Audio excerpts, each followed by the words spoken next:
और ऐसी ताकतें सत्ता पे काबिज हुई है जिनका आप इतिहास उठा करके देख लीजिए। मैं बात कर रहा हूं कच्छाधारियों का। हाफ पैंट पहनने वाले आजकल फुल पैंट कर लिए। तो ये जो हाफ पैंट वाले हैं, ये आजकल देशभक्ति का प्रमाण पत्र बांट रहे हैं। कहते हैं कि इतिहास के बारे में झूठ बोला जा सकता है, लेकिन इतिहास बदला नहीं जा सकता। और बाबा साहब भीमराव अंबेडकर तो एक मजेदार बात बोले हैं कि जिनको इतिहास की समझ नहीं होती वो इतिहास नहीं बनाते हैं। इसीलिए ये इतिहास तो बना नहीं सकते हैं, इतिहास बदल नहीं सकते हैं, लेकिन इतिहास के बारे में झूठ जरूर बोल सकते हैं। तो ये आजकल झूठ बोल रहे हैं कि ये सबसे बड़े देशभक्त हैं। जब भी ये देशभक्त आपको दिख जाएं, उनको बुला करके पूछिएगा, एक आदमी का नाम बता दो जो ब्रिटिश के द्वारा आरएसएस के किसी लीडर को जेल में डाला गया हो, फांसी पे चढ़ाया गया हो, उसके साथ कभी कुछ किया गया हो। इनके पास ऐसा कोई नाम नहीं है। और तो और आजकल ये लोग पब्लिक में अंबेडकर करते हैं और प्राइवेट में सावरकर करते हैं। तो जो सावरकर जी थे, सावरकर जी ने अंग्रेजों से माफी मांग ली थी, इस बात का इतिहास है। और जो सावरकर के चेले हैं, वो अंबेडकर के चेलों से आजादी पे कोई मुकाबला नहीं कर सकते हैं, कोई बहस नहीं कर सकते हैं। और इनका इतिहास ये है कि माफी मांगने वाले ये लोग खुलेआम इन्होंने लिखा अपने दस्तावेजों में कि हम संघियों को, जिनको इस देश के परिधान में कोई परिधान नहीं मिला, हिटलर के मुसोलिनी से काली टोपी लेकर के आ गए, कच्छाधारी काली टोपी वाले ये संघी अंग्रेजों के बारे में कहते थे कि अंग्रेजों से हमको लड़ने की जरूरत नहीं है, अंग्रेजों को हमको मदद करनी चाहिए, क्योंकि अंग्रेज अगर रहेंगे तो इस देश में मुसलमान कमजोर हो जाएंगे और हमको हिंदू राष्ट्र बनाने में आसानी होगी। ये इनकी सोच समझदारी थी। और इस इतिहास को आप पढ़िए। क्यों करते थे कि इनको वायसराय बना दिया जाए, इनको बहुत बड़ी बड़ी डिग्री दे दी जाए और गरीबों का जमीन छीन करके इनको जमींदार बना दिया जाए, इसलिए ये जासूसी किया करते थे। उस समय अंग्रेजों की जासूसी करते थे, देश के आजादी के आंदोलन में हिस्सा नहीं लिया। और जब देश का संविधान लिखा जा रहा था तो आरएसएस ने कहा कि एक अछूत के द्वारा लिखे गए संविधान को हम नहीं मानेंगे। और आज उसी संविधान का कसम खा करके कुर्सी पे एकदम बैठने के लिए ताबड़तोड़ प्रतियोगिता किए हुए हैं और संविधान को नहीं मानेंगे। मनुस्मृति इस देश का संविधान है, ये आरएसएस का कहना है।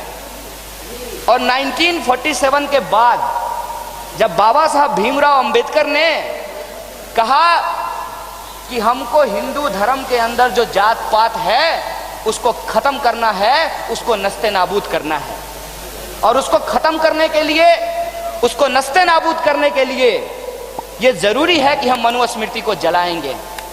और जब मनुस्मृति को जलाया गया तो ये संघी लोग, उस समय बीजेपी पैदा नहीं हुआ था, इनका पप्पा है वो, तो संघी लोग जो है, संघी लोग बाबा साहब भीमराव अंबेडकर का पुतला जला रहा था।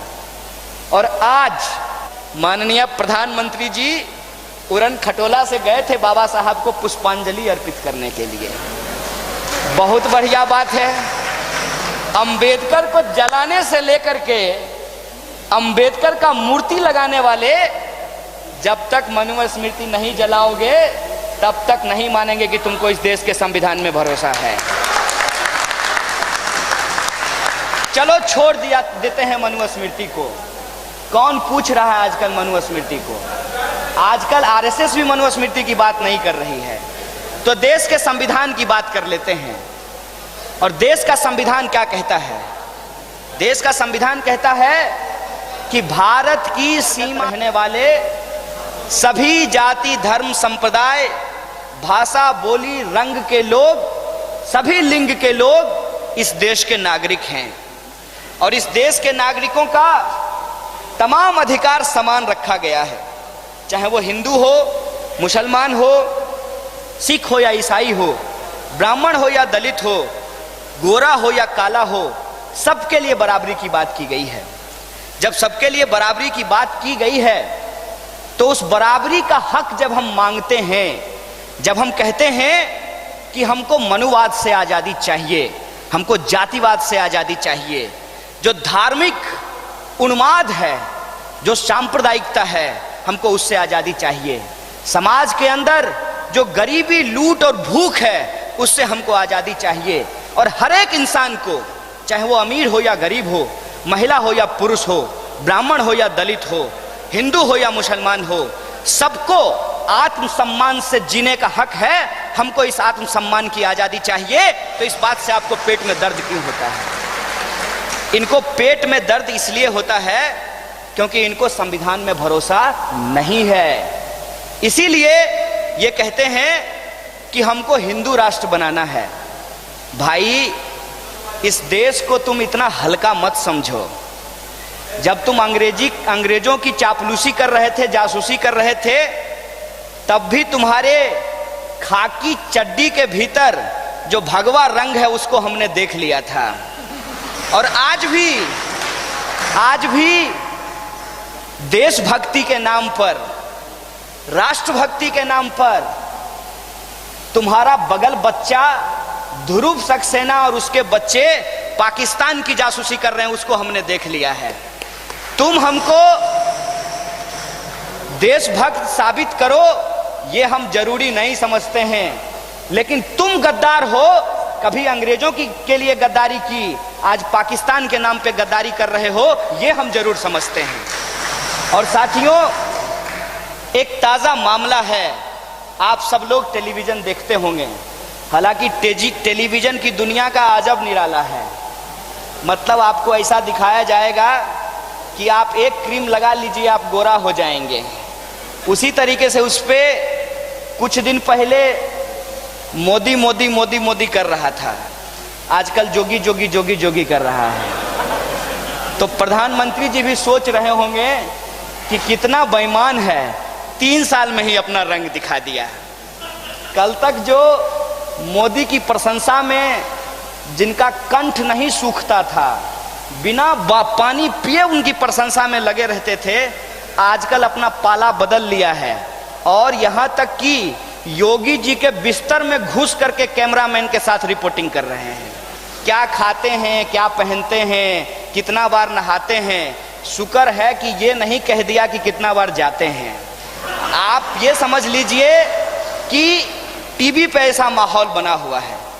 हिंदुस्तान के अंदर कुछ भी हो जाए, किसी भी इंसान को, चाहे वो गरीब हो, पिछड़ा हो, शोषित हो, अल्पसंख्यक हो, आदिवासी हो या महिला हो, उसको डरने की जरूरत नहीं है।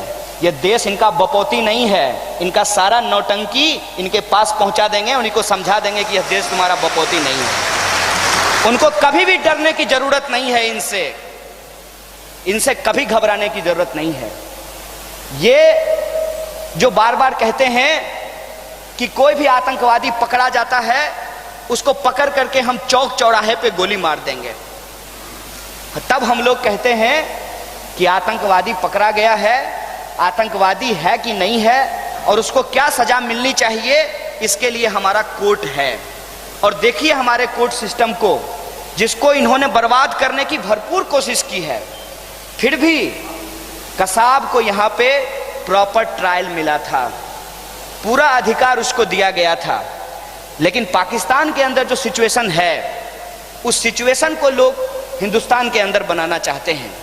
इसीलिए आप बार बार देखेंगे, जब आप न्याय प्रक्रिया को सुधारने की बात करेंगे, सरकार को सुधारने की बात करेंगे, सिस्टम को कानून के हिसाब से, संविधान के मूल्यों को समाज में लागू करने की बात करेंगे, सबको शिक्षा और सबको काम, सबको चाहिए आत्मसम्मान, इसकी बात करेंगे, तो आपको कहा जाएगा कि ये देशद्रोही है, इसको पाकिस्तान भेज दो।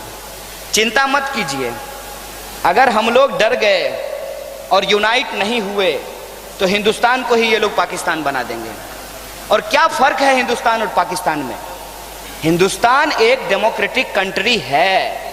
ये अलग बात है कि तमाम तरीके की गड़बड़ियां फैला करके इस डेमोक्रेसी को कमजोर करने की, इस संविधान को कमजोर करने की, और इस देश के अंदर जो तहजीब है, जो एकता है, इस हॉल का नाम भी एकता हॉल है, उसको कमजोर करने की कोशिश की जा रही है। और यहाँ पे बार बार थियोक्रेसी को लागू कराने की कोशिश की जा रही है। उनकी तरह नहीं, उनके लिए तो आपके नल में अगर पानी नहीं आता उसके लिए भी पाकिस्तान जिम्मेवार है, उनके लिए तो मानसून टाइम पे नहीं आता है उसके लिए भी पाकिस्तान जिम्मेवार है।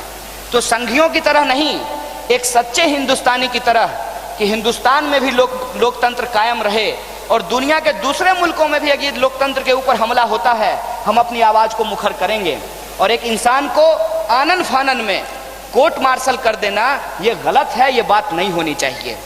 अब सवाल आता है कि मैडम सुषमा जी का और हमारे 56 इंच वाले गदाधारी जुमलाधारी प्रधानमंत्री जी का क्या रोल होगा? क्योंकि प्रधानमंत्री जी धूमकेतु की तरह पूरी दुनिया का चक्कर लगा आए हैं। और ये संघी लोग आपको व्हाट्सएप पे मैसेज भेजते होंगे कि पहली बार एक ऐसा अद्भुत प्रधानमंत्री बना है जो आराम ही नहीं करता है, वो काम ही काम करता है। तो जरा टेस्टिंग हो जाए। धूमकेतु की तरह पूरी दुनिया घूम करके आए हैं और कहते हैं कि हमने चाइना को डरा दिया, अमेरिका को मिला लिया, रसिया को समझा दिया और बाकी तो कोई दुनिया में है ही नहीं।